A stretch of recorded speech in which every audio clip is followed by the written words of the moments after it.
Bonjour à tous et bienvenue dans cette partie de la formation. Je l'ai souvent dit et je ne sais jamais de le dire. Aujourd'hui, un site web qui n'est pas responsive ne représente rien du tout parce que la plupart des trafics sont réalisés, la plupart des trafics des sites web sont réalisés à travers des médias mobiles comme les smartphones, comme les tablettes. Ok?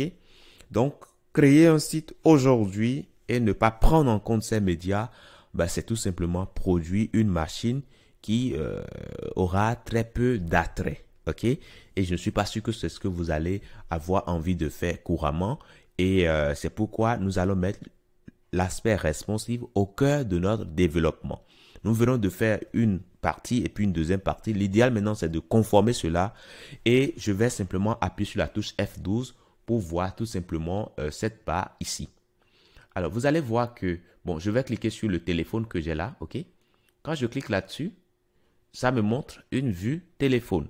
Ça, c'est déjà pas mal. Mais moi, j'aurais plutôt préféré mettre responsive ici, ok?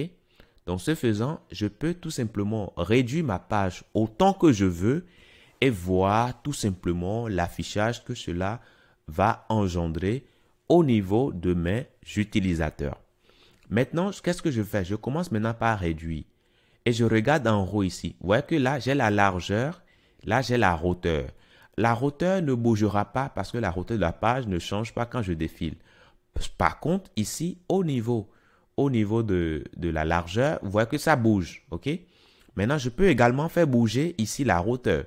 Et là, vous voyez que la hauteur ici, ça bouge. Vous voyez, donc vraiment, vous pouvez agir sur votre page pour voir tout simplement ce que vos utilisateurs verront, quelles que soient les tailles de médias qu'ils utiliseront pour tenter de consulter votre site. Nous allons commencer par réduire. Surtout, le problème se crée surtout quand on se retrouve sur des médias de largeur très petite. Donc, on va continuer de réduire. Et là, on voit qu'ils verront toujours des choses cohérentes. On continue, on continue. Là, toujours ça marche encore. Et là, pouf, ça ne marche plus parce que les éléments sont venus ici à la ligne. On a maille et compte, mais attention, on a maille en haut, on a et compte en haut. Attention, on ne veut pas cela. On ne veut pas cet affichage-là. Et là, il faut qu'on aille l'indiquer à notre code. Ici, nous revenons ici, nous allons dire, écoute, dans le navtop, je ne veux pas qu'il y ait de retour à la ligne, surtout quand il s'agit des tests que j'ai écrits. Donc, je mettrai alors ici white space.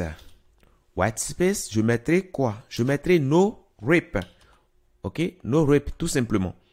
Et du coup, quand je reviens alors ici, voilà, il n'y aura pas de retour à la ligne. Il n'y a pas de retour à la ligne, ce qui veut dire simplement qu'on va tout simplement sortir du cadre qui est posé. OK? Donc, du coup, je vais venir là. Pour que vous puissiez mieux voir le cadre qui est posé, ben, je vais mettre le B là, tout simplement. Et là, le cadre qui est posé, vous voyez le cadre qui est posé qui est là, c'est parfait. Nous allons regarder au moment où on sort de ce cadre-là. OK? On sort de ce cadre à un moment donné. Voilà. Lorsqu'on se retrouve sur cette taille d'écran. Donc ça ne nous intéresse pas. On ne veut pas sortir du cadre. OK? Donc ici, à partir d'un moment donné, il faut qu'on pense à sortir. OK? Il faut qu'on pense à redimensionner les choses autrement. Donc on continue. Et là, on sort donc. C'est-à-dire à partir de combien? À partir de 1200. Hein? Regardez bien. Lorsqu'on descend en dessous de 1200, paf, ça ne marche plus. Si vous voulez, là, je mets 1200. Je peux écrire là. Hein. Je mets 1200. Voilà. Et quand je sors, 1200, c'est bon. Mais lorsqu'on va descendre de 1200, vous voyez que ça ne...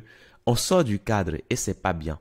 Donc, en dessous de 1200, l'idéal, c'est d'enlever ce menu qu'on a au milieu ici. Et c'est ce que nous allons faire.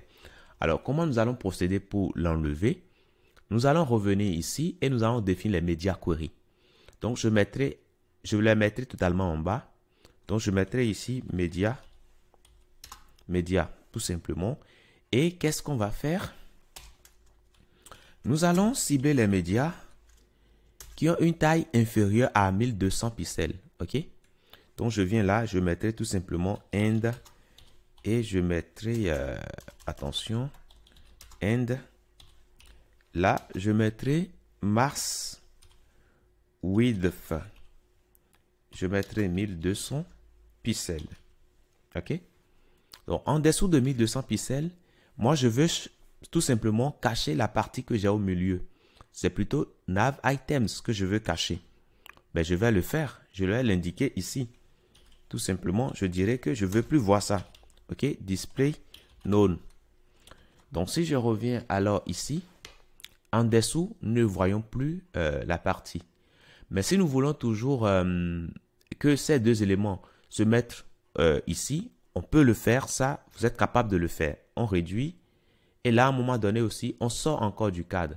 Donc, c'est au niveau des points de rupture qu'on voit qu'on sort du cadre. Donc, là, si nous descendons encore un peu, je descends un peu, encore, là, en dessous de 1756, attendez, on augmente un peu. Là, c'est bon. Lorsqu'on descend, ça ne marche plus. Donc, il y a les points de rupture que vous pouvez simplement voir au niveau de utile, hein, totalement en bas. OK, notre conteneur agit autrement chaque fois qu'on passe ces points de rupture là. Donc, lorsqu'on va descendre en dessous de 1700, ceci, OK, 1000, pardon, lorsqu'on va descendre en dessous de 768, il y aura un changement de la largeur. C'est ce qui est passé également lorsqu'on est passé en dessous de 1200. Donc, nous allons également prendre en compte ce point de rupture-là. Donc, on va dire ici que lorsqu'on sera en dessous de 768 pixels, on fera quelque chose. Alors, dans ce cas, qu'est-ce qu'on va faire? Alors, descendons pour voir. Bon, pour l'instant, on n'a pas dit ce qu'on va faire, mais quand on descend, on voit quand même on sort vraiment du cadre. Et là, on peut intervenir pour réduire un peu la taille de police de nav message, OK, pour toujours continuer à tenir dedans. Donc, on va changer ça. Donc, ici, je mettrai ici point nav message. Et là, dans ce cas, qu'est-ce que je fais? Je mettrai ici font size.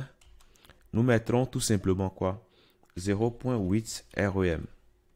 Si je mets ça, là, qu'est-ce qui se passe? Alors, attendez, ce n'est pas dans cet élément-là, hein, excusez-moi. Donc là, on actualise. Vous voyez que là, on arrive à tenir bien dedans. Tout à l'heure, ce n'était pas le cas. On arrive bien à tenir dedans, mais c'est juste. Donc, on peut aller beaucoup plus loin. 5, voilà. Bon, là, c'est trop. Donc, mettons 7. 7, ça devrait aller. OK, 7, ça devrait aller. Voilà. Donc, lorsqu'on descend encore, vous voyez qu'on tient toujours dedans.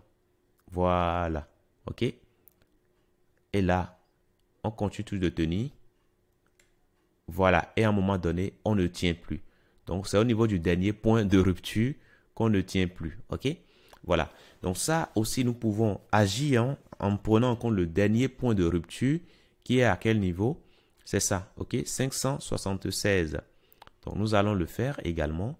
Lorsqu'on sera en dessous de 576, donc là, je mettrai 576 pixels. En ce moment-là, on peut descendre encore et venir à 5. OK? Voilà. Donc, si je fais ça, vous voyez que là, on tient bien dedans. Donc, je l'agrandis. Là, on tient et à un moment donné, voilà, tout se passe correctement.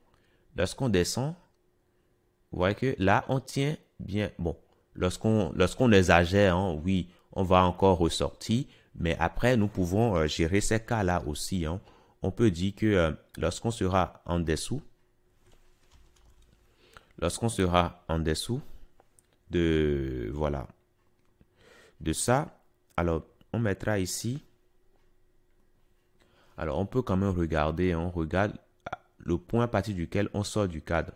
On continue et voilà, à partir d'un moment donné, on sort du cadre. Voilà, à partir de 427, OK? Donc, lorsqu'on sera en dessous de 427, on peut carrément cacher ça, hein? Display none, tout simplement. Donc, quand je continue de réduire, alors display none, ça n'agit pas. Parce que ici, nous n'avons pas mis l'unité, hein, pixels. Voilà, donc quand je viens là, normalement, voilà, on ne voit plus ça. Donc ça, c'est bon, on peut continuer. Et là, vous voyez que là, on tient bien. Mais attention, le row ici, à un moment donné, on ne voit plus tout le test. Pourquoi on ne voit plus tout le test? Parce que nous avons figé, ici, on a figé la hauteur. Vous vous rappelez, non? On a figé la hauteur. Alors, soit on part sur cette dynamique de dire on fige la hauteur. Et dans ce cas-là, il faudra quand même agir sur la taille quand on réduit. OK? Pour, voilà, pour que les utilisateurs puissent toujours voir le contenu. Donc, ce qu'on peut faire, on peut agir sur la taille, mais on peut également dire, ben, on ne va pas figer la hauteur. Ça, c'est une option qu'on peut dire. On peut dire qu'on ne va pas figer. Donc, si on enlève ici, on enlève ça. Et on peut enlever également le line width, parce que s'il n'y a pas de hauteur, on n'a pas vraiment intérêt à mettre line width. Alors, si on fait ça, vous voyez ce que ça nous donne. Donc, mais quand on va continuer de réduire, vous voyez qu'on va toujours, on aura toujours l'affichage. Donc ça, c'est bien, mais si on veut avoir de marge extérieure pour mieux voir le contenu, ça, nous savons le faire. Hein. Il suffira simplement de venir ici au niveau de notre barre et mettre PY pour padding top et bottom. On peut mettre 15 ici. Et là, normalement, vous voyez que on est revenu comme tout à l'heure, presque. OK? Donc, lorsqu'on descend ici, le contenu, on ne perd pas le contenu. Vous voyez? Donc là, c'est bon. Donc, on peut cibler ça sur les médias, hein, sur l'iPhone. Voilà l'affichage que nous avons. Alors, ce sera bien d'ajouter un line weight hein, pour que les lignes ne soient pas collées comme ça. Donc, le line weight, on peut le faire hein, tout simplement. On l'avait enlevé ça d'ici. Donc, on peut le remettre. Et normalement, voilà ce qui se passe. Bon, 50, c'est peut-être un peu trop. On peut rester à 20. OK? À 20, je trouve que c'est assez modeste comme ça. Voilà. 20, bon, 20, c'est pas assez. 40 plutôt. 40, on actualise, bien sûr. Hein. Et là, je trouve que c'est beaucoup plus mieux comme ça. OK? Donc, voilà. On va regarder pour d'autres médias. Ça aussi, c'est bon. On tient. Là aussi, on tient. Ça aussi. Samsung aussi. Vous voyez que on tient pour pratiquement tous les médias. Hein. Voilà, donc là, c'est déjà une bonne nouvelle pour nous. Maintenant, qu'est-ce qu'on va faire par la suite? Maintenant, ben, on peut aller enlever cette marge, hein, pardon, cette bordure qu'on a insérée exprès pour mieux voir notre élément. OK? Donc là, on l'enlève et je peux dire que c'est bon. On actualise ici. Hein. On actualise et là, c'est bon. On n'a plus cette bordure-là. Donc, on va pouvoir continuer désormais hein, avec cette partie que nous avons tout juste ici. Je vous dis infiniment merci et à tout de suite.